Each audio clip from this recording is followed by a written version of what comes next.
What's up? What's up? What's up? What's up? It is Saturday. Yay. Welcome back to After the Snap. I'm your host, Tasha Pierce, and this is the weekly wrap up. This is that show, where we sit down and we talk about what's been going on in entertainment news for the week. And uh it's been a long week, ain't it?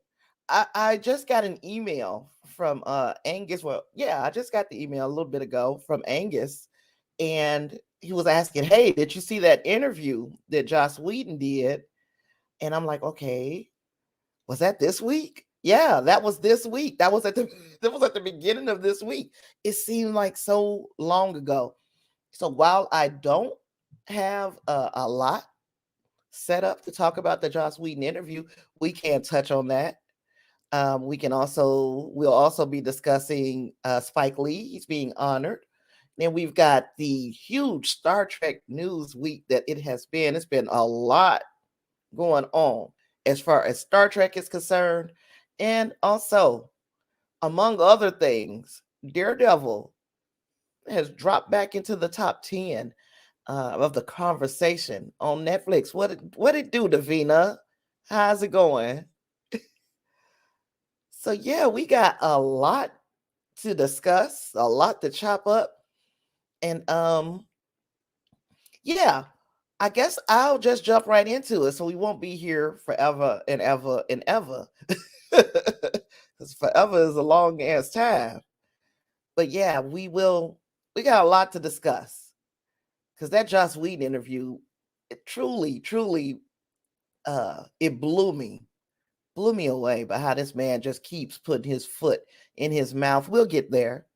We'll get there. Don't let me forget, y'all, because it's so much going on and there's so much prepared that I might forget to talk about the Joss Whedon interview.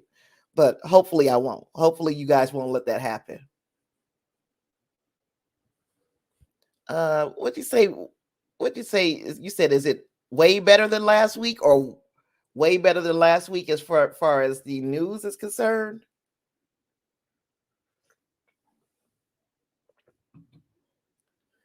So while I'm trying to see if anybody else is going to trickle in for us today, I'm going to invite you, as always, to subscribe to After the Snap wherever you are watching me. Subscribe to me. I want your company, like to have your face up in the place. So I'm not gonna waste no time, and I'm not gonna mince no words. Let's get into what's been going on this week, and started with something that I just found out a little while ago. Arnold Schwarzenegger was involved in a multi-car crash. Oh, okay. I see you now, Davina. Um, Davina is saying she's doing way better this week than she was last week, and I am so glad to hear it. Even though, I kind of keep up with Davina. Me and her kind of keep up with one another offline, so I knew she was doing better. But I'm pretty sure your friends in the chat will be happy to know that you are feeling so much better because I had them. Let's turn this light up a bit. I had them sending out their prayers and their well wishes. So hopefully they were very well received, and that's what helped with you get to this speedy recovery from old COVID now.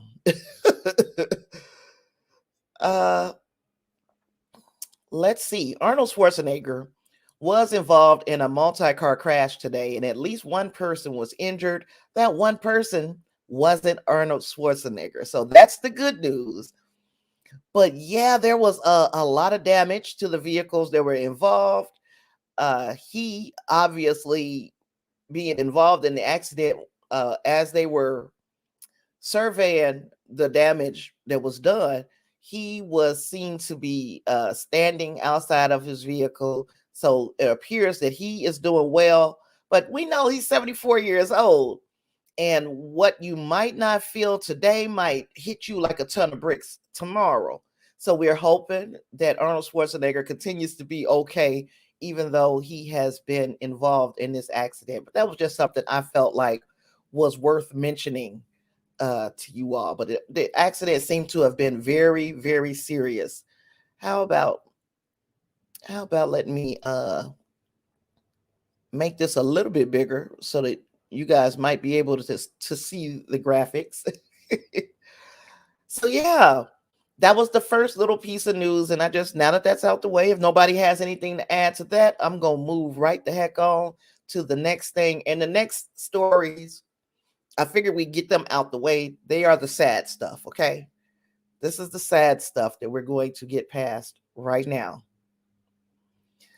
So late last night, news came out that Regina King lost her only child, her son Ian Alexander, that she had with the record producer Ian Alexander Sr. Yeah, her son recently took his own life.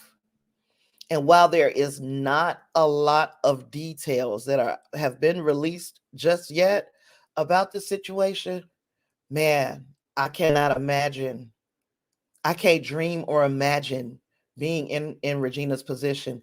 And for those of you who don't know, Regina King is one of my favorite actresses, and she has been extremely busy in Hollywood lately. She's been directing. She's been starring in some pretty decent movies, and to know that, to have all of that success on a professional level, it does not shield you from loss. And unfortunately, her son took his own life. Now, there, again, very few details have emerged, but he yeah, it just seems so senseless to us. Of course, mental health is a very precarious thing, because 1 minute a person who's suffering may seem to be wholly okay, and in the very next minute, you could get a situation like this. And that is why I am so heartbroken for her, because it's just like having a stroke. It's just like having a heart attack. These are things that are unseen.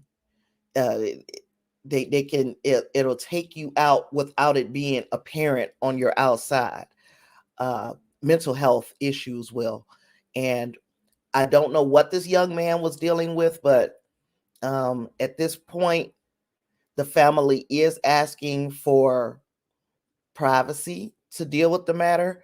I hope that this is granted to her, because even though you live your life publicly, there are some things that you want to deal with in your own way, on your own time. So when Regina King feels like she wants to discuss this thing with the public, I'm pretty sure she will. But it's just a tragedy that she lost her son. He was 26 years old. And again, her only child. It hits a little different because I got a child that's in that age range. He's not a child; he's an adult male. I've got a son who's in that age range, and I can't imagine living without him. So we need to just go ahead and keep Regina King lifted. Yeah, staying in what has become something like a recurring theme for 2022. It's just like they say things come in threes. I've never been one who would typically believe those kinds of things, but here we are with another senseless loss, and this one was in a skiing accident. Who we have here is, oh gosh, I got to pull his name, Gaspard Ulliel. He passed away, and why he became important for me is because just a few days ago we got the Moon Knight trailer, and Moon Knight is a show that's coming on Disney Plus, if you are unfamiliar with the title. And we got a date and everything, so everybody was riding the high of that news. This young man, Gaspard Ulliel, is a French actor, and he was set to star alongside Oscar Isaacs in Moon Knight. He's going to be playing Midnight Man, and it's unfortunate that I don't know an awful lot of this young man's work, but we're going to see him in Moon Knight, and I'm pretty sure that the curiosity of what else he's doing or where else we might see him will arise. To know that this young man's light has been diminished in the skiing accident is truly, truly heartbreaking, because he was really just beginning to make acting his own and making a little noise. Anytime you get into the MCU, especially in the age that we're in, a lot of noise would have been surrounding that name. He was only 37 years old. He was one of France's best known actors, and he was getting into Hollywood, but he had worked with critically acclaimed filmmakers in Europe and abroad. He began acting at the age of 12 in an uncredited role in a French TV movie. Then he did several TV movies, series, and shorts. He was very well known to France and the French people, and I'm pretty sure they're going to miss him far more than we will. But again, Gaspard Ulliel, 37 years old, is no longer with us. And staying on this, gosh, this 2022 has been brutal. It has really been brutal. We also lost within this last week, among other people, because I'm pretty sure there are people that I don't have, listed here. But 3 notables was Louis Anderson. He was a comedian, and he was really big. He's big in stand-up, but he was really big in the 80s, 90s. But very well known still, and still one of the funniest people that you could imagine seeing. Then we had Andre Leon Talley. He was oh gosh, I gotta look him up because I don't want to say the wrong magazine. He was the editor in chief of a magazine, but let me make sure I'm giving you the correct information about Andre Talley. He was an American journalist, and he oh gosh, I hate that I didn't have that pulled up already. I'm sorry, guys. Vogue magazine. Vogue. I knew it started with a V, and I knew I wanted to say Vanity Fair, and it wasn't Vanity Fair. So I'm glad I didn't say that. But yeah, at 73 years old, he was the Vogue fashion editor. He was very heavily involved with America's Next Top Model. He was an icon in the fashion industry, and we have lost him as well this week. And finally, we lost Meatloaf. And Meatloaf, many people don't need to have who Meatloaf is explained to them. Singer, actor, all of these people will be sorely missed. This was just a tragic week, just a really horrible week when we talk about what was lost this week and how close we are to this is the beginning of the year. I just never expected this many people that have affected me in some way, shape, or form would be lost this soon, this early, moving into 2022 is really sad. So if you have anything that you'd like to add, if you want to tell us any stories that you have on Louis Anderson, Andre Talley, or Meatloaf, you can do that in the chat. I am here for you. And we're praying for the families. We're keeping those families in our thoughts because this is a very tough time to lose. It's always a tough time to lose someone that you love. Now, moving on. Moving on. We're going to talk about Daredevil. Daredevil, crazy as it seems, Daredevil is back. It's back. It's hot again. Hence the flames. It's hot again on Netflix because it's back in the top 10 of series watch on Netflix following the cameos that we saw in Hawkeye, the other cameos that we saw in Spider-Man No Way Home. So we got a couple little sneak peeks of what these characters could bring to the MCU. And just because of those sneak peeks, the Daredevil series is back in the Netflix top 10. And that might be good news for Disney Plus and for Daredevil fans, of course, because one thing about the Daredevil fans, the diehards of that series have been saying, we want Daredevil back. Bring it back, bring it back, bring it back. This gives Disney Plus a big reason to bring it back. Now, I'm pretty sure that they had some kind of plans for this series because they brought these characters back. They pulled them into the MCU proper. So now I know, okay, they've got to have some kind of plans or they would have never brought them back. But now you're seeing that you have a true push for this character. They want more of these stories. I'm with them. Bring Daredevil back. So this variety. Oh, and before I push any further, if you're ever interested in where I'm getting my information, the links to all the pertinent articles are in your show notes. You can look at those at your own leisure. This particular story is from Daredevil, and it says here in this variety, this one about Daredevil is in Variety. Lord, slow down, Tasha. Daredevil is done hiding in Hell's Kitchen and is back on your screen. This gritty series about Marvel's blind crime fighter and attorney Matt Murdock is blazing hot again on Netflix more than 3 years after its season 3 finale. It landed in 8th place on Nielsen's straight to streaming video on demand. Gosh.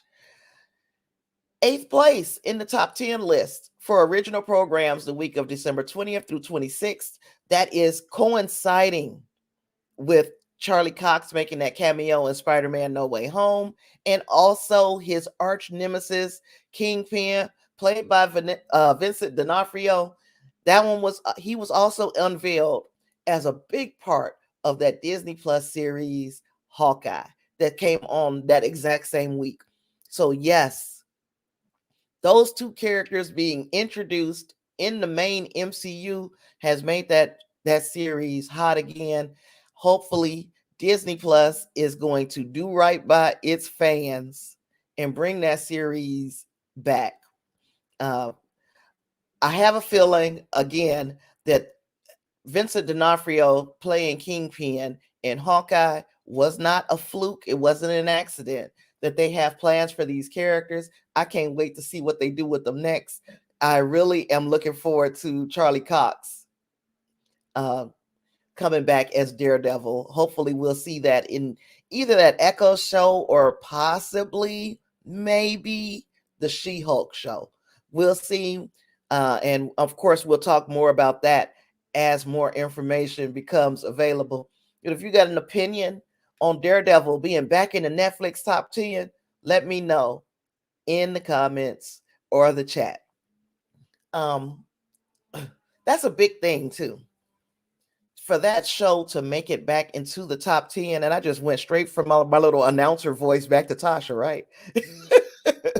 For Daredevil to be back in the Netflix top 10 is a huge deal because one thing Netflix is not lacking is original series for you to watch. So with so many original series on that platform, the fact that Daredevil has made a resurgence is a big deal. It's a big flipping deal. I'm really happy. And I really hope that we get to see far more of these characters in the next phase of the MCU. I guess we could say in this phase of the MCU. Sip my coffee, set that over here. Well, we move on. While we move on. Now this story is I guess we talk about giving flowers while these people are still here, and I am 100% behind that. Some people, we wait until they're gone to show how much I guess how much they influence pop culture, how much they influence film and movies and television. We wait till they're gone. This is a situation where we are seeing a person being given their flowers while they're here. So the at this year's Directors Guild of America Awards, Spike Lee is going to be receiving the Lifetime Achievement Award for Distinguished Achievement in Motion Picture Direction. So I think that's a good deal. Spike Lee is very deserving of getting the highest honor that this Directors Guild can give. This is the 74th annual Directors Guild Awards. It's going to be on Saturday, March 12th. Spike Lee, get this, in 2022, Spike Lee is going to be the first Black director to get the award. This award recognizes extraordinary efforts in the art of cinema, and he is going to join a roster of 35 directors who have been honored. He's going to be named, his name is going to be mentioned forever now with people like Alfred Hitchcock, Orson Welles, Steven Spielberg, Martin Scorsese, Ridley Scott. Those names will be mentioned forever with Spike Lee. And that to me is worth celebrating. And I'm so glad that he's going to get something for all that he has done for the world of cinema. Let's see, do the right thing. We can start and stop there.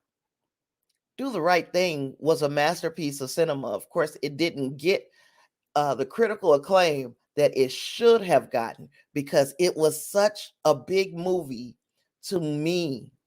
In 1989, in 1989, we got Do the Right Thing, and it meant so much to me.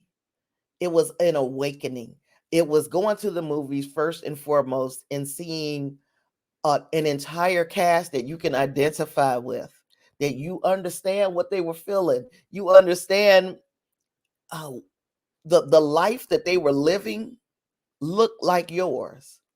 It wasn't identical, but I could resonate. It resonated with me.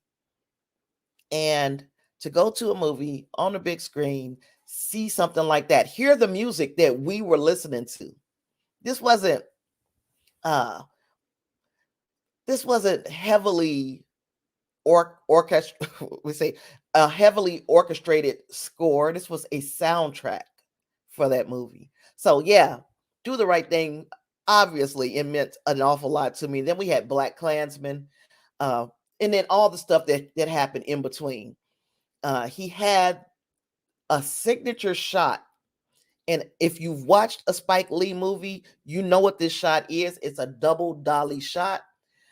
You look at the character and it looks like they're rolling. And if you've seen a Spike Lee movie, you know what I'm talking about. You either love that shot or you hate it. But when you see it, you automatically think Spike Lee. 3 decades of storytelling is going to be rewarded on March 12th. So I'll be looking forward to hearing more about this Lifetime Achievement Award and what else Spike has up his sleeve, because he's not done. He is certainly not done. And he has great taste in glasses. Let me put my glasses on real quick so you can see. Got great taste in glasses too.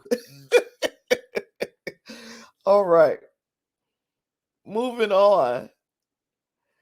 Oh, we going into some Star Trek. And you know what?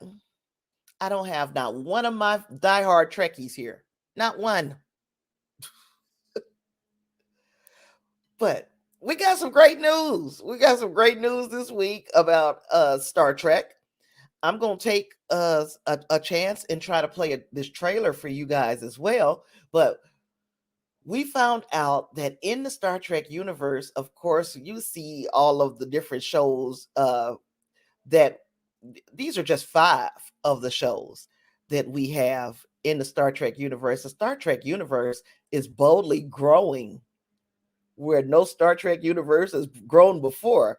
And that is, we have not just one, but 2 animated features. That is Star Trek Prodigy and Star Trek Lower Decks.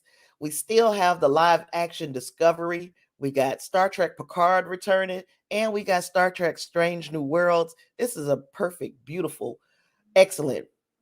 Gosh, I don't know what other adjective I could use to describe the year that we're having in Star Trek. What a time to be a Trekkie. So, is 2022 going to be the best year ever for Trek? That's my question. Here are the answers. Right now, we're in Star Trek Prodigy. So we got a 5-episode arc of Star Trek Prodigy before February 10th. February 10th, Star Trek Discovery is returning. Yeah, we're going to finish out the last half of this season of Star Trek Discovery. And we found out that Star Trek Discovery was renewed for season 5. Great freaking news for us. Star Trek Picard is returning on March 3rd. Season 3 is already, the filming for season 3 is already underway. So, more good news. Star Trek Strange New Worlds is debuting on May 5th. It has already been renewed for season 2 before the debut of the first season of Star Trek Strange New Worlds, and it's debuting May the 5th. And like we were talking about last night, I was talking with Reinhardt on the show, and May the 5th, if you're a Trek fan and a Star Wars fan, you know that's a big deal, because in the Star Wars universe, May the 4th is a really big deal. A really big deal because of May the 4th be with you. It's a play on the words. So May the 4th is usually a big, big day for Star Wars fans. Yeah, Davina, Star Trek is taking over. We're going to have a whole flipping year of back-to-back Star Trek. I'm so here for it. But back to May the 4th. May the 4th is a big deal for the Star Wars universe. And usually you'll get some type of big announcement or something will come on May the 4th. The fact that this is debuting May the 5th is telling us that even though you know that a lot of the conversation on May the 4th is going to be around Star Wars, that you're confident that your product is going to stand up to the scrutiny behind the whatever big announcement comes on May the 4th. And of course, like I said, it was renewed also ahead of its first season.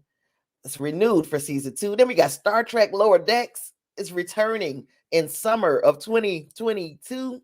It's also been renewed for season 4 ahead of its season 3 premiere. And then Star Trek Prodigy. We are not through with it, because even after we get through with these 5 episodes, we've got an additional 10 episodes of Star Trek Prodigy that's going to probably fall in late 2022. And it was already renewed for a season 2.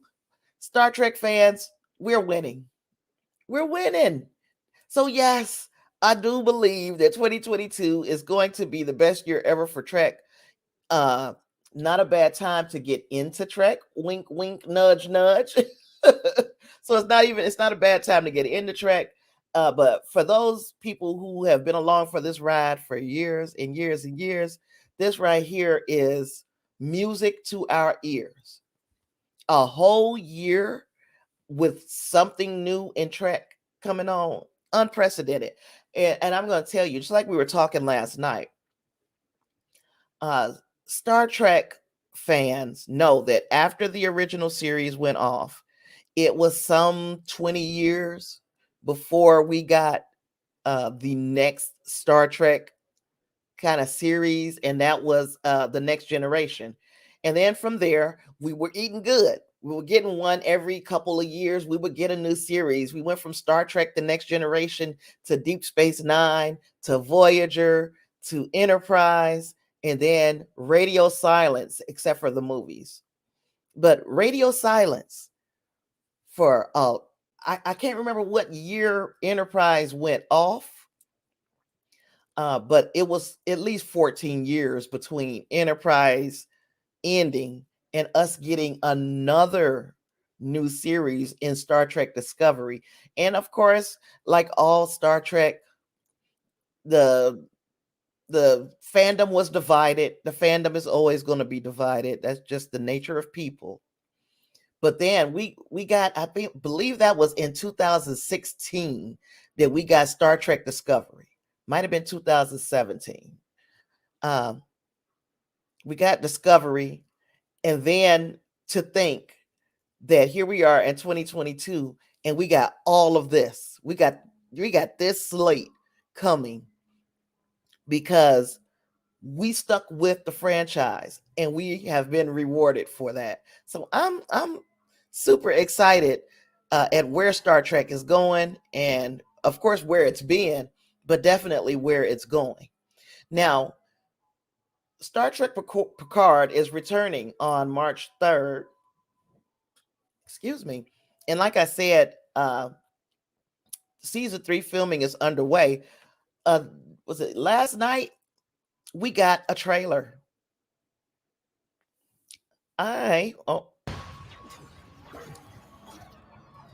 Davina, if you're out there, you can hear this. Let me know. Our lives. Moments upon which history turned.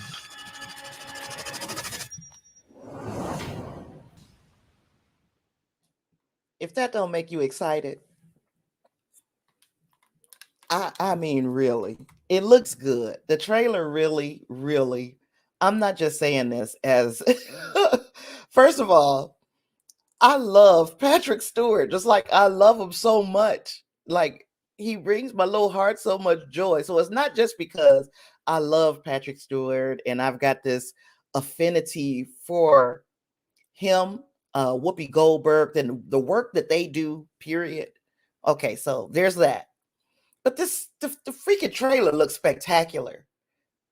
And I'm a bit confused about some parts of it, and maybe we'll talk about it a little bit more tomorrow after I've watched it several hundred more times. But yeah, I'm super excited. This makes me even more excited.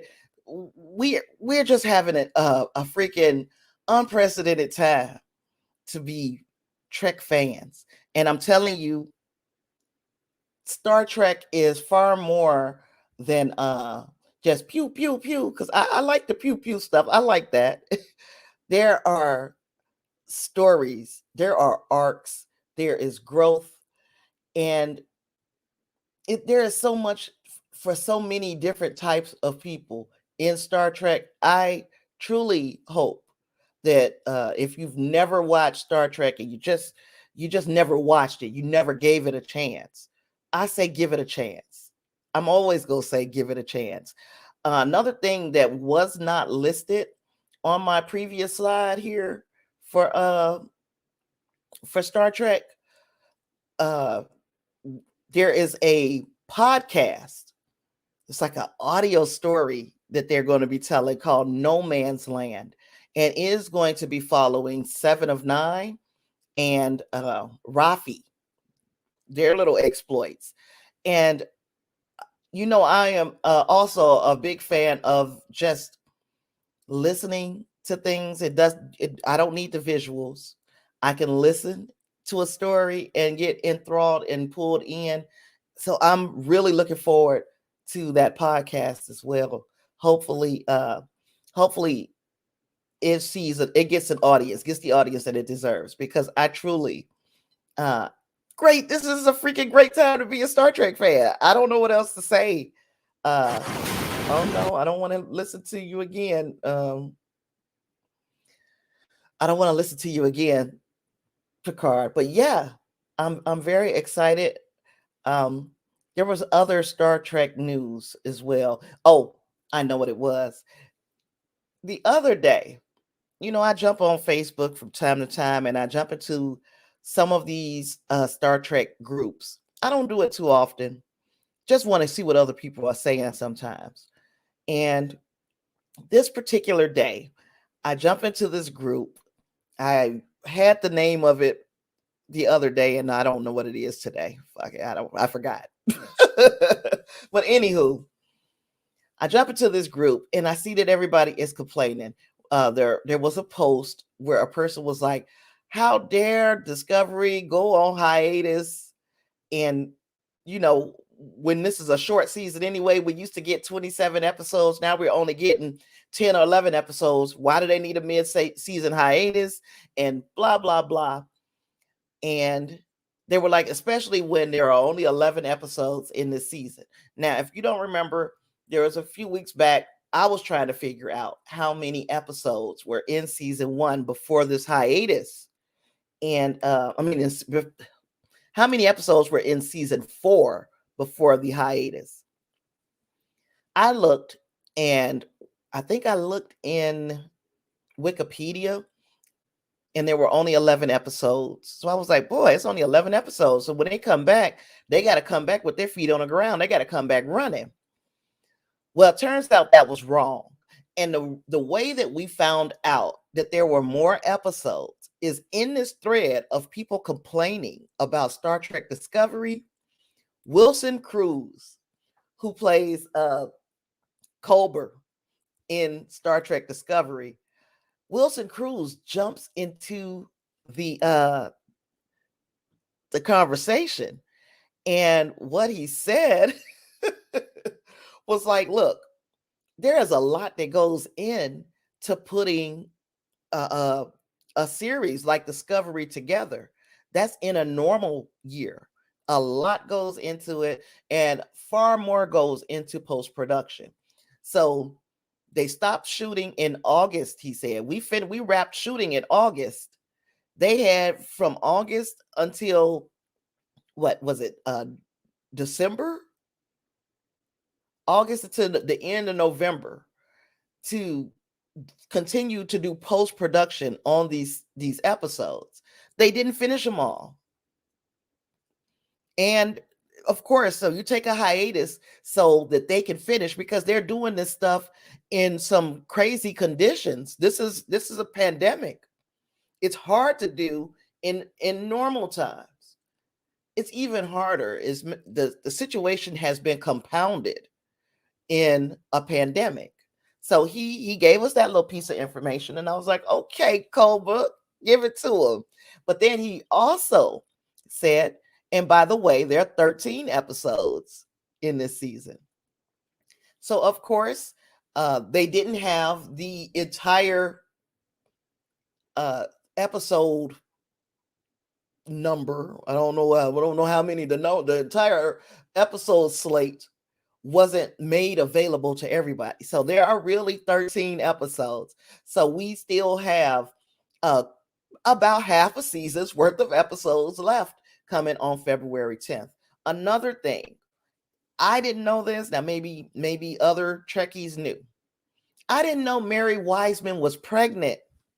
That explains why she had to go to, Starfleet Academy and teach and all of this stuff. She was very pregnant. And then when I went back and I watched, what episode did I watch again the other day? Actually, I watched them all again.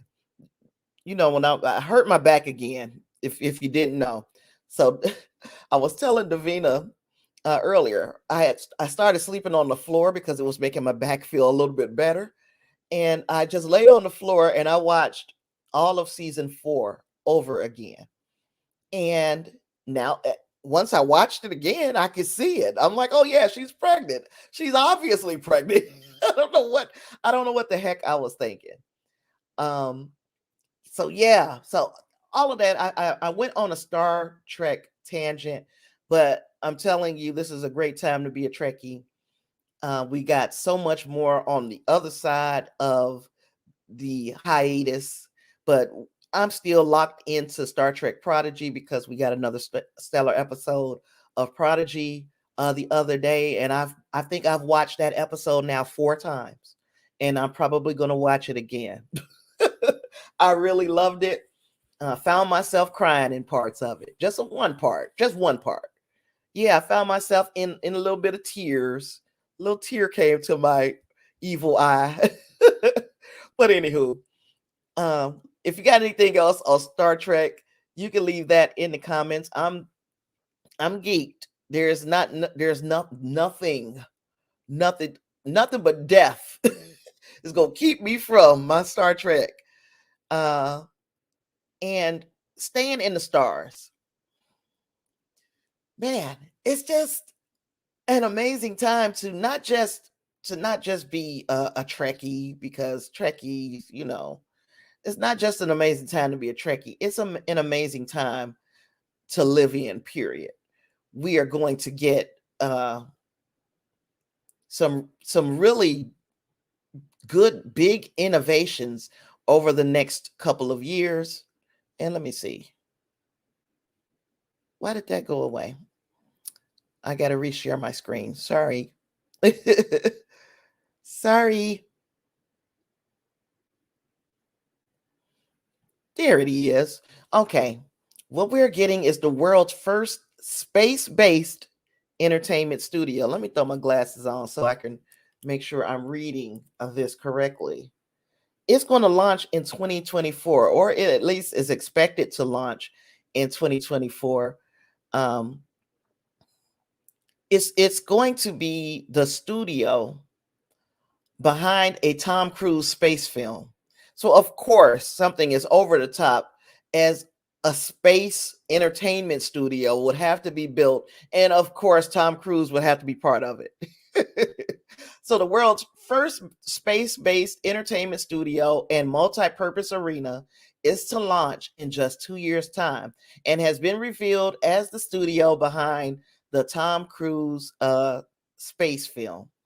So this groundbreaking studio, known as SEE-1, so C1, comes from film producer duo Elena and Dmitry Lesnevsky, newly launched space entertainment enterprise. It's going to dock with Axiom's world first commercial space station, Axiom Station, which is connected to the International Space Station that's already up there orbiting. So they're going to be making movies in space, like literally making movies in space. I just thought that was fantastic. It's got a low orbit microgravity environment. It's going to break away from the International Space Station in 2028, and it's going to allow the artists, the producers, and the creatives to develop, produce, record, and live stream content.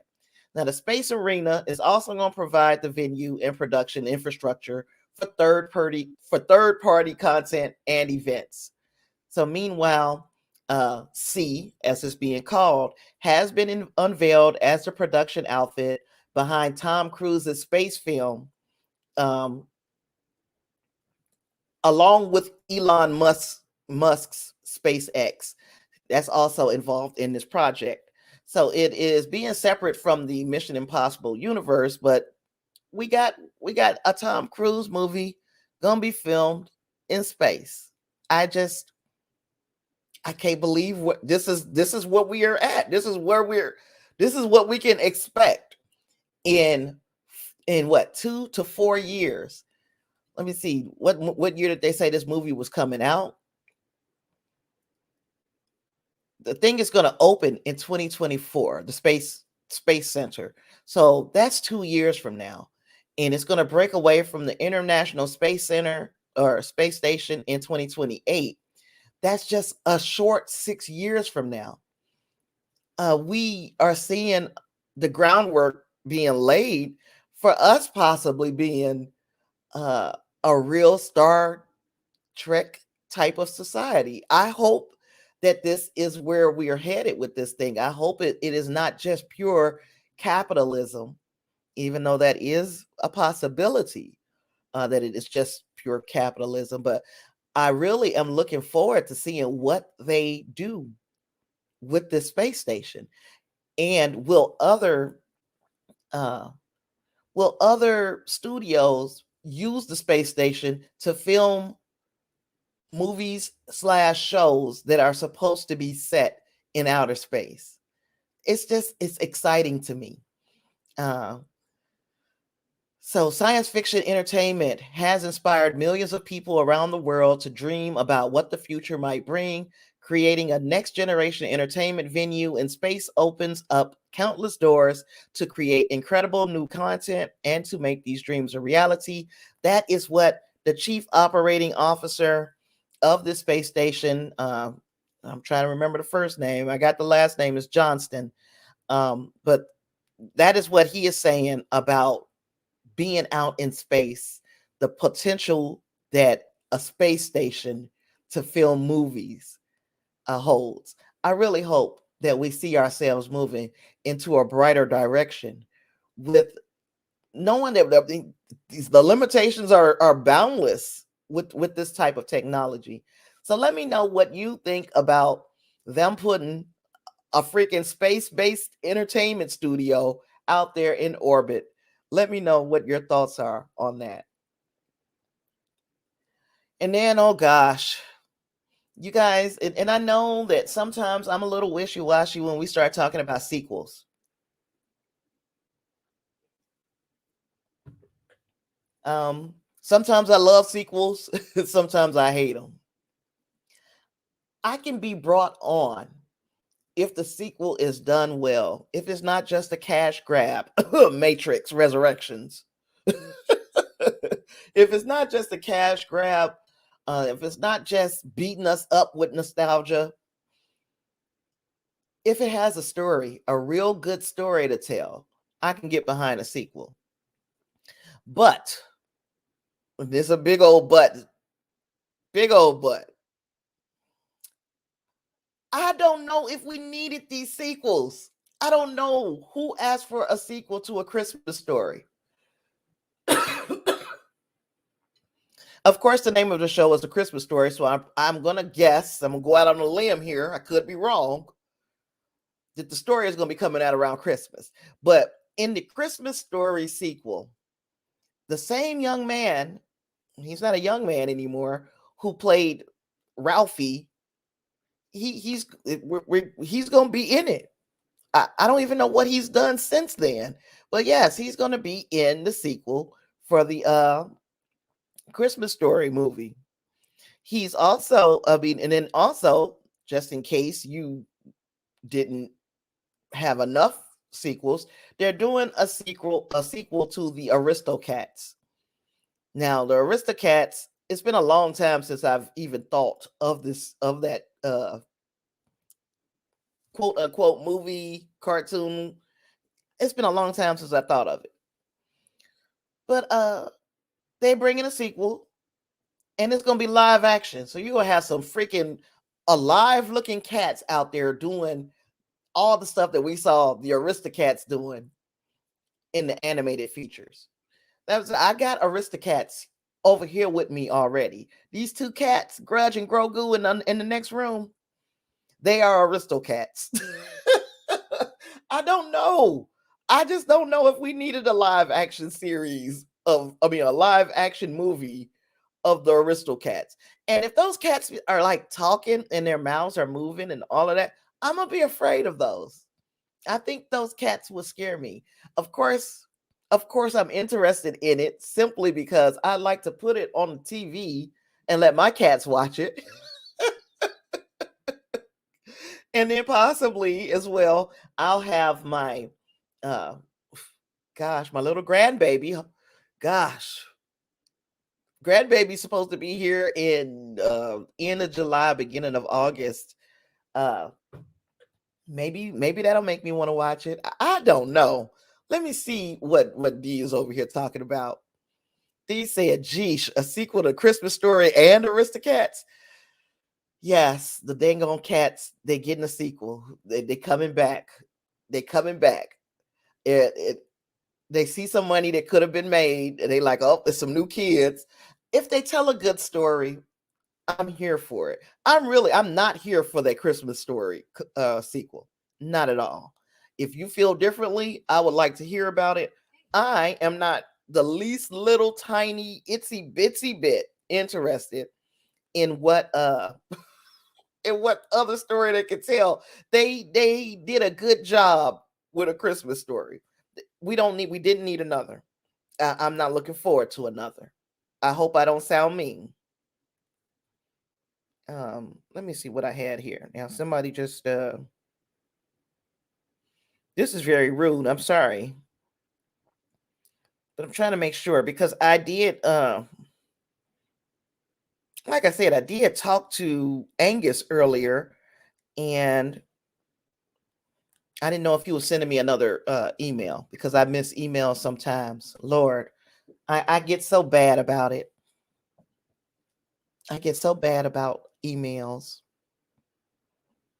For just a second,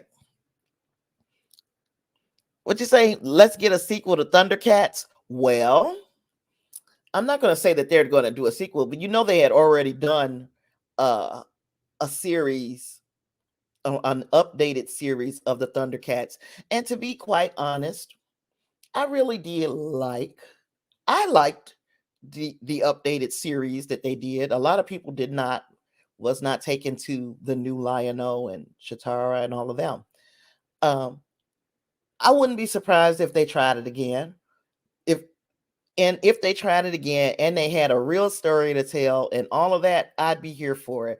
But I'm just not here for the Christmas Story reboot. I saw that, D, and that's a scary thought.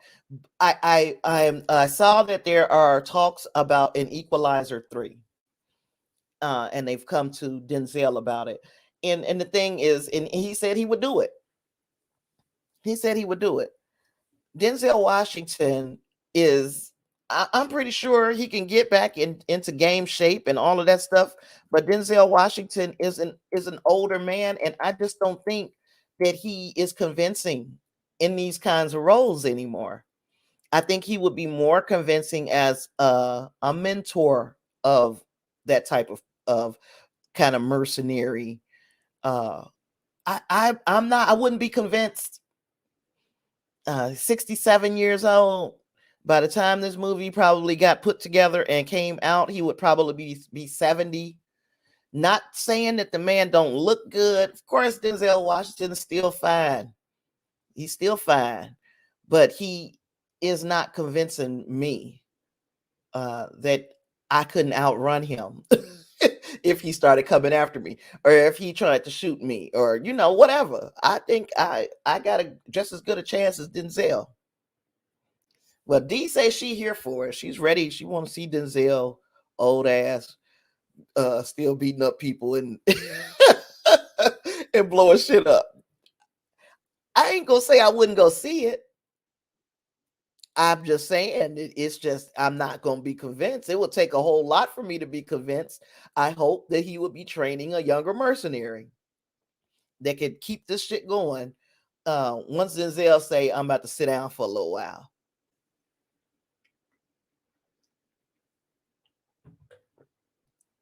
But D is all the way here from Mr. Washington coming back as the Equalizer. Now, before I move into my last couple of slides here, I'm going to talk about Joss Whedon because I don't have a slide about him. And the crazy thing is, with that story, I screenshotted the entire article so that I could talk about it. But it felt like it has been so long. I don't know why This has been the longest week ever, like forever. So I'm gonna go and pull up, a little bit about this Joss Whedon situation. If you were unfamiliar, Joss Whedon, you remember him. He was one of the minds behind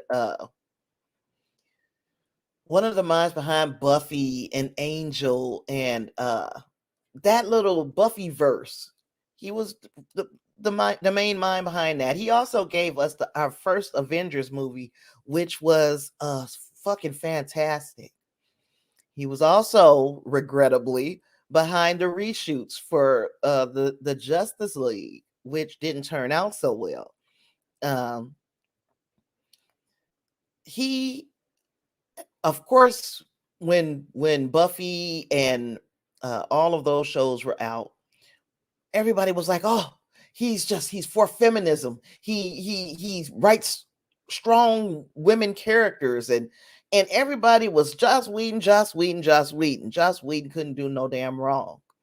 Well, now lately here, Joss Whedon ain't been doing nothing but wrong.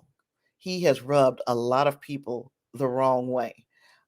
His attitudes towards women he's been alleged to have very kind of like archaic thoughts. He's misogynistic. Let some folks tell it. He's semi-racist. Let some folks tell it. He definitely, according to some, he definitely has a toxic vibe, and in his work environments, thus, because he is a toxic person, the work environment with him has been nothing but toxic for a lot of people. So we've got a little background on Joss Whedon and what the allegations were against him. The biggest of which was the Ray Fisher allegations that have, or I should call it the most recent. The most recent have been the Ray Fisher allegations about how he was treated on the set of the Justice League, how completely unprofessional that set was. Now, we got a little background. Once that happened, now Joss Whedon has been canceled. He can't do anything. He's canceled at this point. And wow, I don't really have a dog in this fight, because if the man is toxic, he's just toxic. I can't cape for him. No matter what he's done in the past that has made him, to me, a good director in what he did with Buffy, what he did with Angel, what he did with the Avengers, all these things that he did that I loved, that these two things can be true. He could be an awesome director and he could be a shit person. Those two things can both be true at the same time, right? Well, again, after the most recent, which was the Ray Fisher stuff, he got canceled. People started coming out and talking about how shitty Joss Whedon was. And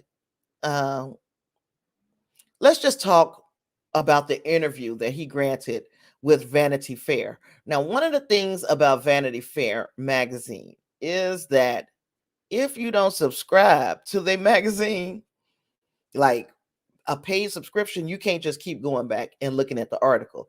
And while I did do screenshots of the article, I don't have those prepared.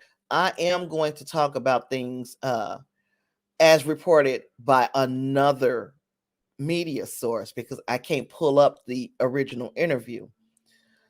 And that wasn't, God, see, I did it again. That wasn't Vanity Fair magazine. That was New York magazine of, gosh, stop me. It was Vulture. It was New York Magazine's Vulture. I knew it started with a freaking V. Anyway, that interview kind of rehashed all of the bad feelings that people had about Joss Whedon and the controversies that he's been facing. So I'm going to read this complex article and let's see. How about I go ahead and just share it with you all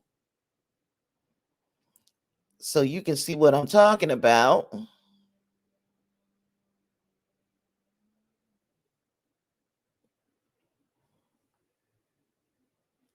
Okay, so, and I guess I can make me a little tiny bit bigger. All right, there. I think that works. Joss Whedon's recent profile in New York Magazine's Vulture has rehashed the controversies the famed director has been facing the past few years. Whedon was known and well respected for his work writing and directing shows like Buffy the Vampire Slayer, Angel, Firefly, and movies like Marvel's The Avengers Age of Ultron.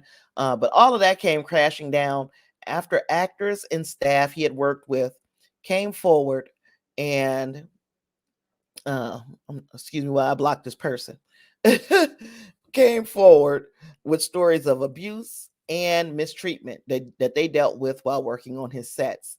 Now, this is the first time he speaks out in regards to those allegations. Whedon was once, wait a minute, oh, big video popped up. Okay, there we go. uh, Whedon was once venerated for creating characters that were seemingly feminist on the surface at a time when men dominated the action and sci fi worlds. For so long, fans viewed him as a feminist ally. But over the years, the people who worked with him and his ex wife, Kai Cole, told a very different story. Last year, Justice League star Ray Fisher came forward with accusations against the director, saying he created a toxic work environment on set, calling Whedon's treatment of the cast and crew gross, abusive, and unprofessional. His words. Buffy and Angel actress Charisma Carpenter followed, detailing her experiences enduring mental and emotional abuse from Whedon. Since then, other actors, writers, and crew members, including Gal Gadot and Michelle Trachtenberg, have opened up about what it was like working with the director. The director attempted to give his side of the story in the New York Magazine piece, but it seemingly backfired after he downplayed some of the accusations and negative interactions people claim to have had with him and offered no apology. I'm going to stop there really quick.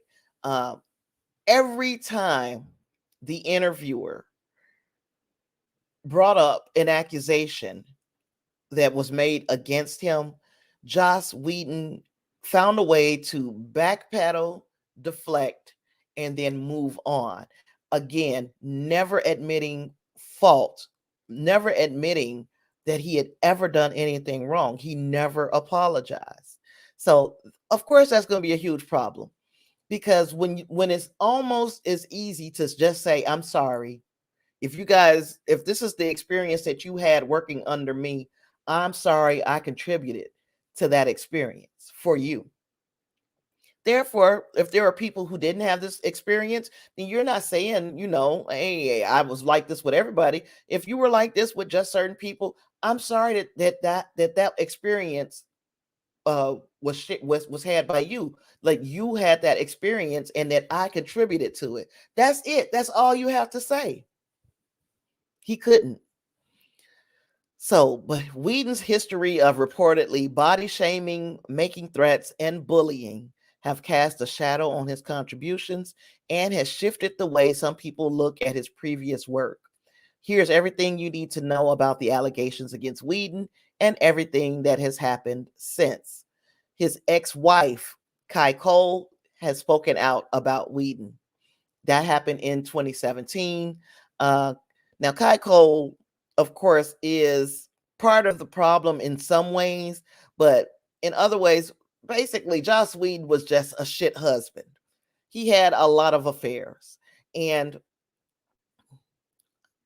she wasn't down for all of that. And he was having affairs, and he was lying about it, and he told her about other affairs that he had after he had gotten caught up about some of the affairs. It was just a mess. That's their business. He's a bad husband. That again, you can be a horrible husband, a horrible wife, and you can be a great worker Those two things do not have to interfere with one another. You can be a horrible husband and still do great work on movies. So those things I wasn't so interested in, simply because that was their experience as a husband and wife. Of course, she said he had a lot of female friends. He just liked being around females. Yeah, because he was a cheater. But that's his business and your business. So he said about his ex-wife, because she brought all of that out. He says, I was made a target by my ex-wife, and people exploited that cynically. She put out a letter saying some bad things I'd done and saying some untrue things about me, but I had done the bad things, so people knew I was gettable. So again, I did some bad things. You cheated on your wife. Now, I don't know if you've ever given your wife an apology about these things. They're not together anymore. I don't know if you've ever given her an apology or whatever. That's their business. He skirted around that. But he's saying that the reason people was coming after him is because his wife first said that he was a bad person. So that lets everybody know, oh, she said he's a bad person. So that means that we could get away with saying it too. So he basically said that, she opened the door for people to see him as this big asshole. He had a questionable portrayal of women in his projects. His portrayal of women, making them appear strong and fearless, helped him gain the approval and respect of many fans at the start of his career. But it all changed 20 years later. Over the years, he also faced some criticism for the way his characters were made to suffer and to go through incredible tragedies, like assault, in order to come out stronger. Then the details of what was happening behind the scenes on these shows soon surfaced, tarnishing his image as an ally to women. The premise of his 2009 show Dollhouse, starring Eliza Dushku, raised some eyebrows. The show was about a secret facility called the Dollhouse, in which women who are known as actives have their personalities erased so that they can be assigned to cater to the desires of wealthy and powerful people. After each assignment, the actives' memories were erased again, so they had no recollection of what they were forced to do. The show was canceled after 2 seasons. Dushku also shared a lengthy statement on Instagram praising Charisma Carpenter for sharing her story. I'm not going to read this whole Instagram thing. Basically, she had a similar experience. He was also criticized in 2015 for Black Widow's storyline in Avengers Age of Ultron. Some were saying it was misogynistic. We deleted his Twitter soon after that. In an interview with BuzzFeed, he denied that he left the social media app due to the criticism. He said that he had been attacked by militant feminists since he joined Twitter, so it didn't bother him. Every breed of feminism is attacking every other breed because God forbid they should all band together and actually fight for the cause. So again, Wonder Woman, same thing. He kind of played her for her her sexiness in the movie The Justice League. Then we got Ray Fisher speaking out. And, for the world to be so concerned with Joss Whedon, and I'm going off on a tangent now. And as a matter of fact, I might not even freaking read the rest of this article because it was getting boring to me. I'm going off on a tangent. For the world to have been so upset with Joss Whedon and his treatment of women, things didn't get serious until a man made a complaint. And isn't that funny? These women have been complaining for all of this time, but shit didn't hit the fan until Ray Fisher, another man, who I'm glad Ray Fisher spoke out about his experience on that Justice League set. It needed to be said, it needed to be known, and it lended credibility to what all of these women had said before him. But why did it take this man coming out and saying it before everybody took it seriously? I'll wait for any, do you got anybody? Got any reason why that would be so?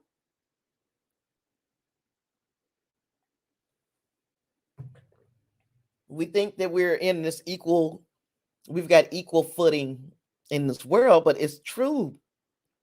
A lot of times something is not believed until a man says it. A woman can say something and shout it from the rooftops and it can be right as rain. But until a man says it, it has no credibility. And I think this is one of those situations. We know that Ray Fisher went hard against Joss Whedon. One of his tweets, and here it is, and I'm going to make it bigger. So if you would like to see the tweet, that you can. Joss Whedon's on-set treatment of the cast and crew of Justice League was gross, abusive, unprofessional, and completely unacceptable. He was enabled in many ways by Jeff Johns and John Berg. Accountability is greater than entertainment. That is what Ray Fisher had to say about his experience with Joss Whedon. And I mean, it went further than that. This shit was going on for almost a year. And again, it didn't make Joss Whedon look good. Then Spike from Buffy, James Marsters, he came out and said, "Oh yeah, Joss Whedon got physical with me at one point." He made that accusation in July of 2020, and again, people believed it.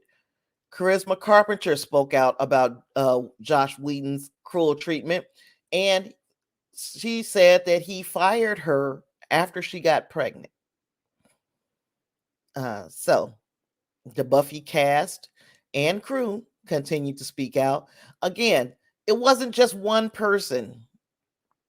Wasn't just one person who made these accusations. It was a lot of people. Joss Whedon obviously rubbed a lot of people the wrong way. So, in my opinion, for him to find his way back into the Hollywood's good graces is to just apologize. He can't do it. But you got all of these people saying that they had very similar experiences. He just can't say, "I'm sorry." He even went as far, and I'm glad I stopped on Gal Gadot's picture. He even went as far as to say, "Oh, well, Gal Gadot, she might not have understood what I said. English isn't her first language." Really?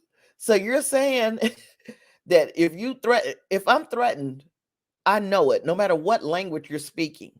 Unless you are threatening me with a smile on your face, I know when I'm being threatened. So he basically dumbed her down and said that she just didn't understand. So basically, what I'm saying is Joss Whedon is a piece of shit. And until he tries to make good with all of the people that he hurt, he's going to remain a piece of shit. The one thing that he said that I can completely agree with, the one thing that he said in that interview with Vulture magazine, the one thing he said that I can completely agree with is this. He said, no matter what I say, it's going to be turned and flipped on its head, and people are going to attack me no matter what. And I agree with that. I can agree that some celebrities, whomever, it don't have to be a celebrity, regular ass people, the times that we're living in, if you make a mistake and then you come out and say, I made a mistake, people will still shit on you, for lack of a better term. They're going to shit on you because you made a mistake and you made a public mistake. And now we can just all attack you about this mistake. But when a person is saying, okay, I'm trying to right this wrong, whatever the wrong was, I'm trying to right the wrong. I made a mistake. People won't let them. Now you are that mistake. That is society's mistake. That's what we're doing wrong right now. We cannot separate a person from the mistakes they make. Now, if you continuously make the same mistake over and over and over, and let's say you use the N-word as a person who shouldn't be using, nope, you're not supposed to use that word. If for a person who's not supposed to say the N-word, then you use the N-word, then you say I'm sorry, but tomorrow you say the N-word again, you apologize again, then you say it again. So now this is not just a mistake. This is like who you are. You're a freaking racist, Okay, so we get that. Okay, I'll sit you over here because you're a racist. If I make a series of mistakes, 500 mistakes, and then I sit in front of you and apologize for all 500 of them, I'm not saying you have to forgive me, but at least give me an opportunity after I've apologized to adjust my behavior. And then you can say to yourself, Tasha has adjusted her behavior. She really was sorry about those other 500 times that she did this bad thing, because she has made the changes necessary to get back in everybody's good graces. Instead, however, we as a society, not you and me, silly, as a society, we pile on. This person made a mistake. It could be one mistake. We pile on. We don't even give them an incentive to change their behavior. Or even after they've changed their behavior, a la Mike Vick. I'll use him as an example. Mike Vick made some horrible mistakes early in his career. He paid. He went to prison. He served his time. He came out. He displayed an entirely different set of behaviors than he did prior to going into prison. And what is the first thing people say when you start to bring up Mike Vick? Oh, but the dogs. Oh, but the dogs.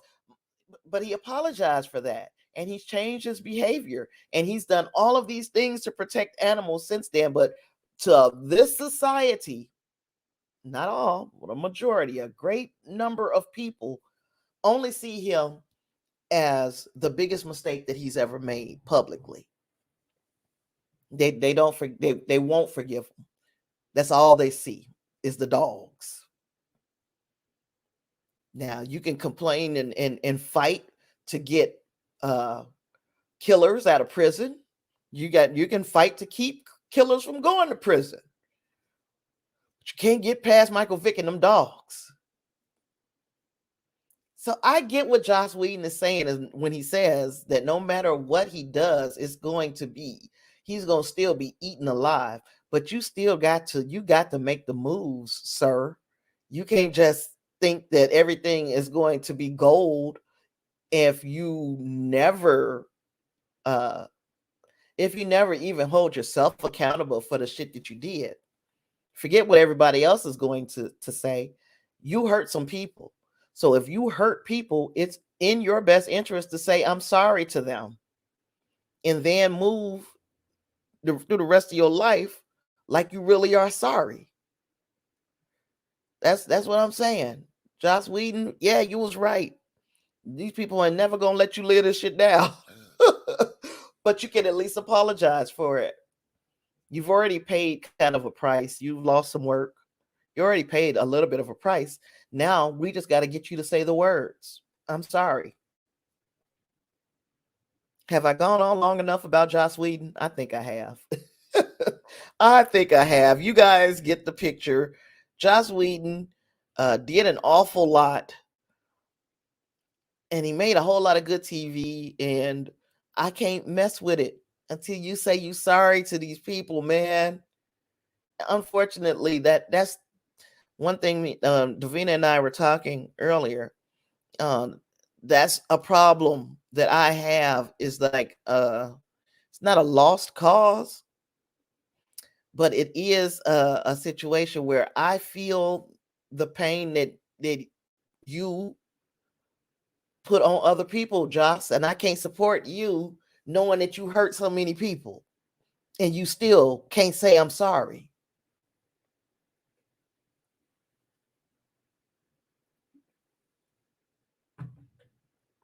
Anywho, that's it for Joss Whedon. What we got next? We got Godzilla and the Titans, a live action series that is coming from Apple TV Plus. It's making me mad because this is one streaming service that I don't have. I don't have any money to get it. That's one of the things that I was talking about last night on the show. Is was telling the people who were listening that this is why, one of the reasons why I take donations from my show. And if you'd like to donate to the show, the ticker is showing you the different ways that you can do it. Right now, Cash App would be the best way, but there are other ways that you can do it. If you were donating to the show, I use the donations to go towards my streaming services. So because I'm a little bit touch agoraphobic, I don't really leave the house, so I don't go to work. That's not my, this is not me just trying to hustle you. I'm gonna sit here for a couple of hours and try to entertain you. If you like the entertainment and you want to see me continue doing these things, then I request that you make donations to the show in whatever way that you can. Even if your donation is just watching this thing all the way to the end, hitting like, commenting, subscribing, those things go a long way. But if you got if you've got the means to financially support the show, those are the types of things that your support helps me get, because Apple TV Plus is coming out with some great series that I really want to be a part of when they do. And yeah, your support helps me get these streaming services and keep them going. And yeah, I want to watch Godzilla and the Titans live action series on Apple TV Plus. And this Untitled series continues the story of the legendary monsterverse established in films like Kong's Skull Island and 2014's Godzilla. So following the battle between Godzilla and the Titans that leveled San Francisco and the shocking new reality that monsters are real, the series explores one family's journey to uncover its buried secrets and a legacy linking them to the secret organization known as Monarch. So Monarch is a secret government entity that has played a major role in the MonsterVerse franchise, working to cover up the existence and defend the world from creatures like Godzilla and the other Titans. I'm really here for this. I would like to see it. And if you're gonna watch it, let me know. I'm looking forward to seeing how this will go. Because unlike a lot of people, like, there's been 4 movies. We got Godzilla in 2014. We got Kong Skull Island in 2017. You got Godzilla King of the Monsters in 2019. And then the most recent one was Godzilla versus Kong in 2021. Those films have collectively grossed like $2 billion at the global box office. And there's also an anime series, Skull Island, that's currently in the works at Netflix. So because this is such a profitable franchise, of course, somebody was going to come in and try to make a series out of it. And they're going to try to capture the power, the might of those Titans on the small screen. So Apple is coming through, and they're trying to make this more of a ground level kind of event for the series, not such, so the scope and scale of it won't be as big as the movies. So I'm looking forward to seeing what they do with it. Hopefully I can get this streaming service, because I really do want to I want to be a part of this. I want to go for the ride. And then last but not least, we got Disney Plus ordering up a series called The Crossover. And of course, it's a basketball drama. The Crossover is going to be executive produced by LeBron James, and it is about the book by Kwame Alexander. So let's see. Disney Plus has ordered the drama series based on the book of the same name by Kwame Alexander. The project was first ordered to pilot at the streamer in March 2021. Production on the series will begin in February. The show is going to introduce teen brothers Josh and JB Bell. They are widely considered basketball phenomenon. Through his lyrical poetry, Josh narrates the story of their coming of age on and off the court as their former professional basketball player father adjusts to life after basketball, and their mother finally gets to pursue dreams of her own. Now, Jalen Hall stars as Josh Bell, and Amir O'Neil stars as JB Bell.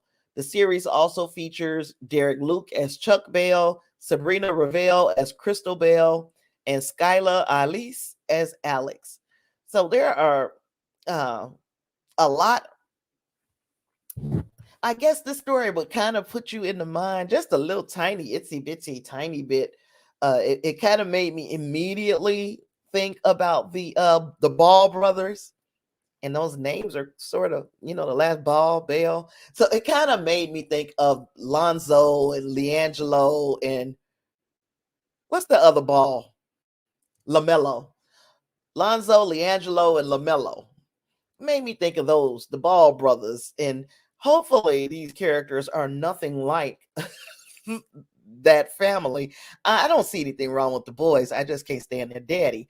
But this is a book, of course, is aimed at a teen audience. I've not read the book, so I don't really know the story and all of that. But because I'm a lover of the sport, I do love the sport of basketball, and because I also already have Disney Plus, this is one that I could probably see myself watching and following and trying to get into as it comes out, as it gets, closer and closer to time for this series to debut on Disney Plus. So what do you think about the potential for a story like Crossover, just from what you have heard thus far about this series? What do you think? Is it something that you'd be interested in? If so, let me know down in the chat or the comments. I am here for your comments.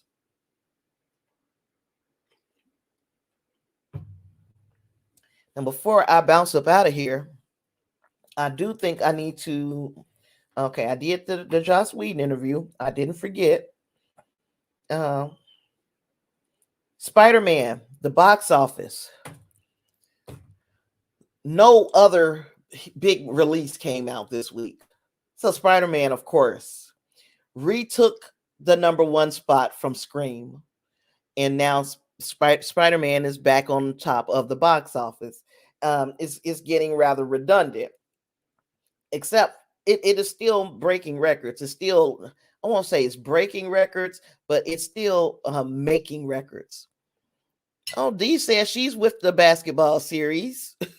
She's with this crossover. I think it does. It looks like it's going to be really, well, it sounds like it's going to be really good. I'm going, and then, LeBron is executive producing, so he's putting his money behind it. So I'm going to hope that it turns out to be as good as we hope it could be. Yeah. But oh yeah, Spider-Man. I misspoke last night. I think I said it needed like 80 million to pass Avatar as the third highest grossing movie domestically. It's actually only needs 40 million. So the likelihood, depending on how long, let me see, D. I'm gonna look at it in just a second to see when it's coming out for you. To see how long this thing might not take too long to get to $40 million, where it may pass Avatar, and then we'll start looking and trying to see what it'll do next. I can't see it getting to number one. It's going to take far too much to get to number one. But Avatar is within reach. Also, the fact that there are really no big event movies slated, like they're sporadically coming out. They're not coming out every week like we had been seeing them. The next time we can expect to see big event movies coming out week after week after week after week. It's going to start March 25th with The Lost City from Paramount. So on March 25th, The Lost City comes out, and then every week after that, there should be a big event movie. So that means that Spider-Man could likely stay on top or close to the top until Moonfall comes out. And then Moonfall, from Moonfall, I think the next really big event movie would be The Batman. And you can expect The Batman to hang around the top. We're going to come back and talk about The Batman in just a second while I look this up for D to see if they've given us a date, because it sounds like they just ordered this series, so it's not even started production yet. So the series, the crossover, hasn't started production. The production is going to begin in February. We can expect a couple of months on production, so March, April, and then we just talked about how many months it has to go into post-production, which will probably give us another couple months, and then maybe, and this is a big fat maybe, maybe we can see it by the end of this year, beginning of 2023. I wouldn't expect it any sooner than that, D. Now, what was it? I said something that triggered me to think about something. Now, what was it? What was it, D? What did I say right before? What did I say right before I told you that date? Gosh, I forgot what it was. This week, also, another thing that happened was that Moon Knight trailer. It seems like this has been the longest freaking week in the world. It seems like so long ago that I watched that Moon Knight trailer. But again, I spoke about the young man who passed away, who was going to be playing Midnight Man in Moon Knight. But I deliberately didn't talk about the trailer because it would have been like switching gears. Batman. What did I was saying something about Batman. I'm going to write it down because I don't remember what I was saying about Batman. Oh, yes, I do. Thank you, D. Thank you. It was Batman. They released like that theme song for Batman. And I don't know if you had taken a listen to the anthem for Batman that they released. But man, that song made me feel it's not a song. It's an instrumental. It's like the score. It's like the song that you'll hear when you see Batman on the screen. Probably the first time that you see him, you're gonna hear notes from this song that Michael Giacchino, I think I'm saying his name, Michael Giacchino. If that ain't how you say his name, I'm sorry, I butchered your name, sir. I apologize. But the theme is dope. It sounds really good. I listened to it a few times. Like I was telling Reinhardt yesterday, I put a mask on, sitting in the dark, and you listen to that song, and you can feel Batman breathing on your neck. I promise you. Just put a mask on and and listen to that song. You can find it on Spotify, probably Pandora, probably iTunes, anywhere that you can get music. Look it up. The Batman, I believe they're calling it the Batman Anthem. It feels so good. Did an absolute stellar job with invoking the feeling, that ominous threat of the Batman coming up on your neck. And then Moon Knight, the trailer. Moon Knight. The trailer looks so good. Oscar Isaacs is jumping from one accent to another. He is actually acting super surprised about the things that his body is doing that he don't know it's doing, because he has this second, third, he has multiple personalities. It really looks good. I am so excited to see where he is going with that character, and the Ethan Hawke playing like this cult leader, freaking Michael Koresh type, or David Koresh type cult leader. I'm here for that as well. So I thought that looked good. Oh, and Dee was telling me about a song by KRS-One that has come out recently. She said, speaking of music, when you get a chance, look up the song Crazy by KRS-One. That song is banging. I am going to look it up when we get off this thing here tonight or today. I better write that down too, because I've been prone to forget. Nope. See, I wrote the wrong name down already. Crazy. KRS-One. I guess I could have just put KRS-One new song, huh? So yeah, so if you're into to music, hip hop, for sure, check out that KRS-One joint that Davina is talking about. And if you just want to hear some orchestra music, listen to that Batman anthem that I just told you about. Hopefully you get the same kind of feel that I got from it. Tomorrow on Stream Something Sunday, we're going to be talking about Star Trek Prodigy, with what I think might be the best episode of the bunch. Hands down. I think I might say this every other week about Star Trek Prodigy, but they just doing an absolutely stellar job of keeping this old lady on her feet, because again, this is a series that's made for some kids, and I find myself crying watching it. It's beautiful. Also, Peacemaker, do yourself a favor. I'm telling you, Peacemaker is getting so good. We talked about that a little deal last night, but I didn't give away anything. So Peacemaker has now 4 episodes. And if you want to talk and discuss Peacemaker with me tomorrow, be caught up on those 4 episodes, okay? Also, last but not least, Star Wars, the Book of Boba Fett. We're going to be talking about that tomorrow as well. I have got another comment from Davina I'm going to pick up. I'm hoping to be able to get back and talk with you side by side next week. Oh, because I miss it. Yeah, Pooda. It'll be so much fun having somebody else to talk to. Yeah, I'm looking forward to it. You just gotta let me know. Shucks. So yeah. What else did I have to tell y'all? So Stream Something Sunday tomorrow, 6 p.m.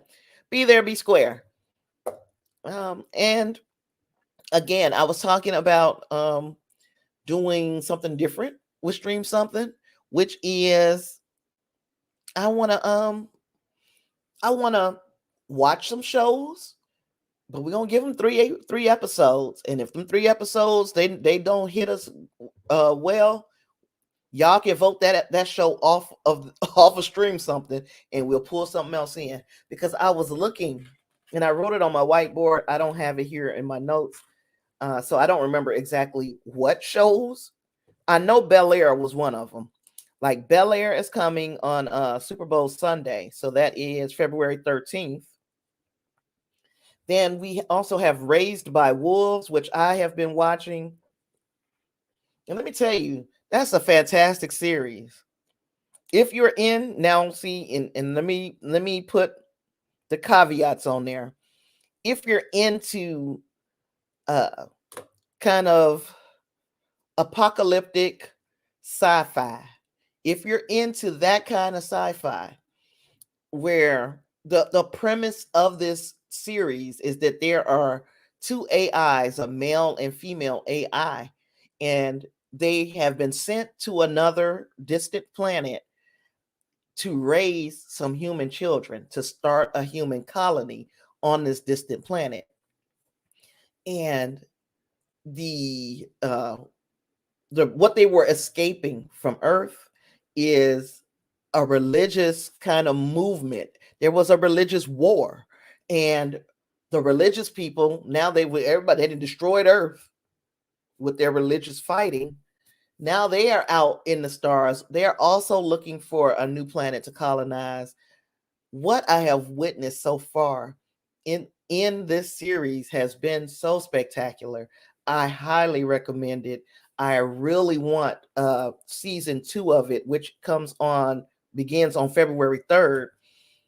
I really want this series to be one of the things that we watch because it is so well done, so beautiful. I also watched a series called Station 11 while I was on my back for 3 days, and not in a good way. I watched Station 11, and that was fantastic as well. I think, but that wasn't one that I wanted to do on Stream Something Sunday. It's kind of more dramatic, and it is something good to talk about. It has its conversation points, but because all of those episodes were available at once, it's kind of hard to gauge where we're not all in the same place in watching it. Whereas these shows that come on week by week, we're all at the same point.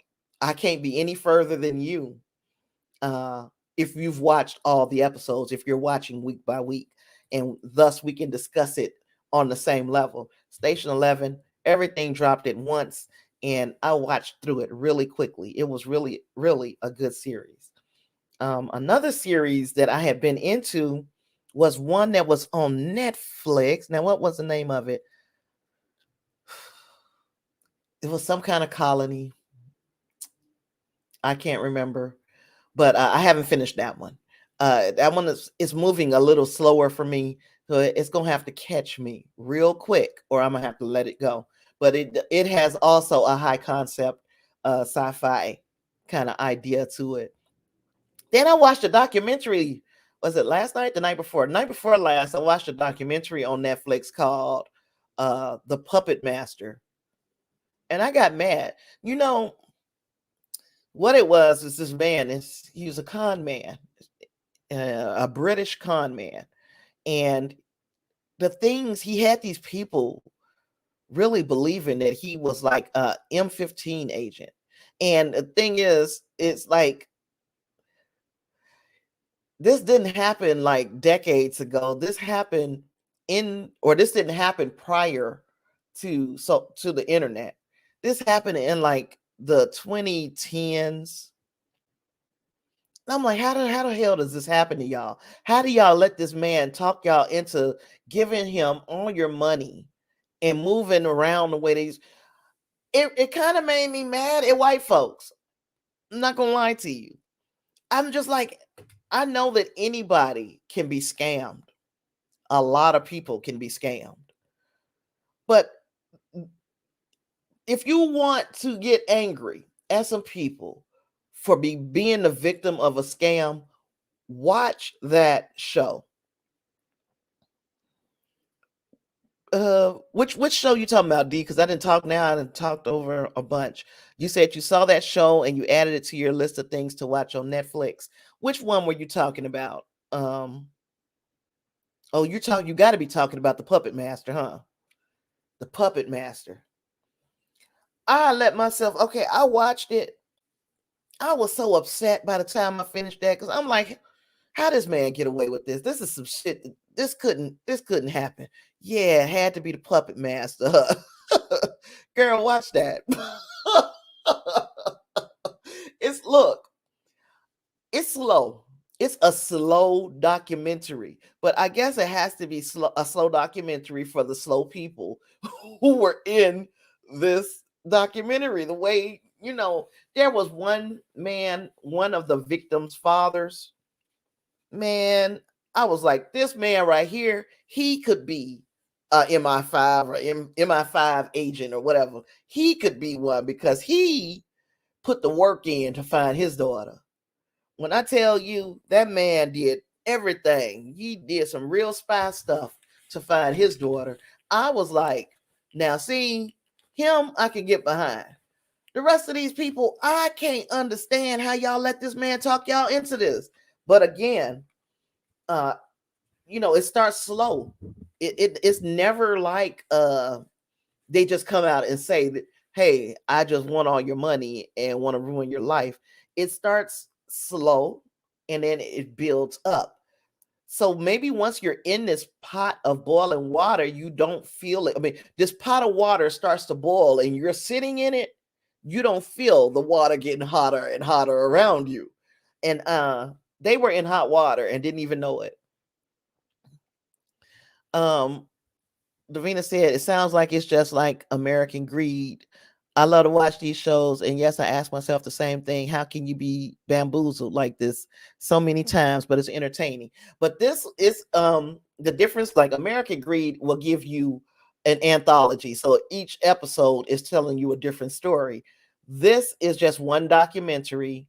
It's a 4-episode document. I think it's 4 episodes. It's a 4-episode documentary chronicling how this man bamboozled not just one woman, but several, and not just women. He got a couple of guys in there that he bamboozled as well, and he really he wasn't even good at it.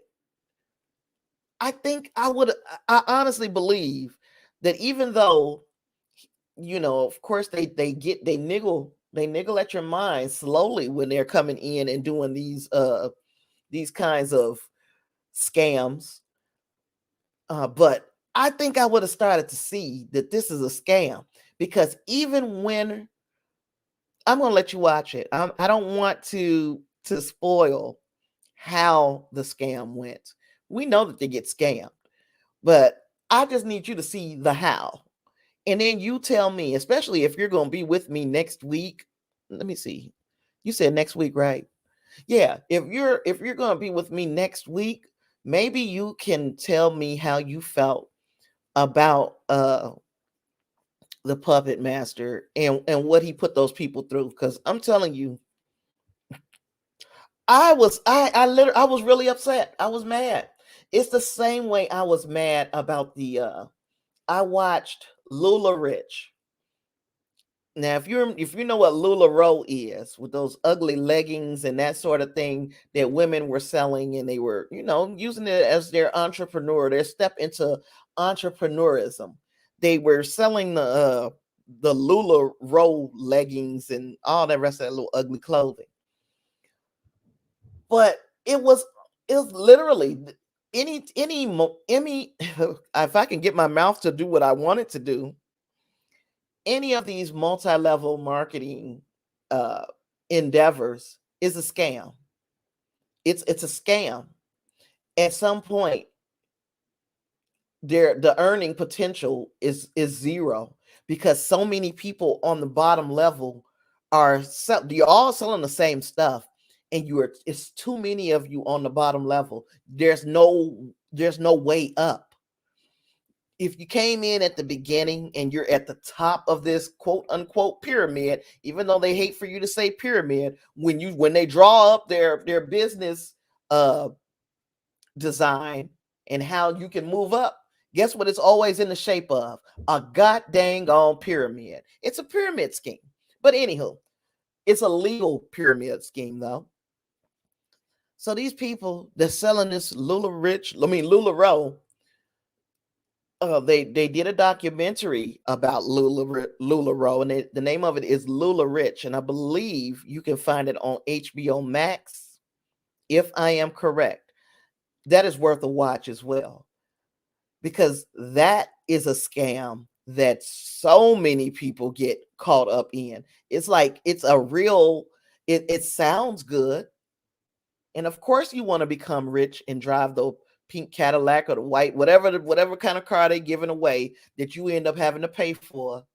So yeah, everybody wants that piece of the pie, but no, That ain't it. And once you watch Lula Rich, you will know why. I'm going to give you an opportunity to, if you're going to watch it, we can discuss it. But I'm telling you, it's a scam is a scam is a scam. You know what I mean? So Puppet Master, I think we would have been able to see through his scam. Quite honestly, it's an easy, but the multi-level marketing shit, that's a scam as well. And shit, that one is a bit more hard to see through once you get involved in it and you get yourself deep in it, you know. So yeah. Oh, if you hung out with me for this long, subscribe. Oh, subscribe to After the Snap. We talk movie reviews, streaming series recaps and discussions, and entertainment news every week, especially now that I am no longer in traction. My back actually moves. You can also, again, join me next Saturday for the same show, weekly wrap up, 3 p.m. Central, and we're going to be discussing that week's entertainment news. We also do Stream Something Sundays. That is tomorrow at 6 p.m. Central. Disregard what it says right there. I keep forgetting to change it until I put the ticker out there. So please, 6 p.m. tomorrow if you want to talk streaming series and do the recaps and discussions. And we talked about donations. You can also send me your topic ideas, your suggestions, and your feedback to that email address that's scrolling across your screen right now, sinister.media.network@gmail.com.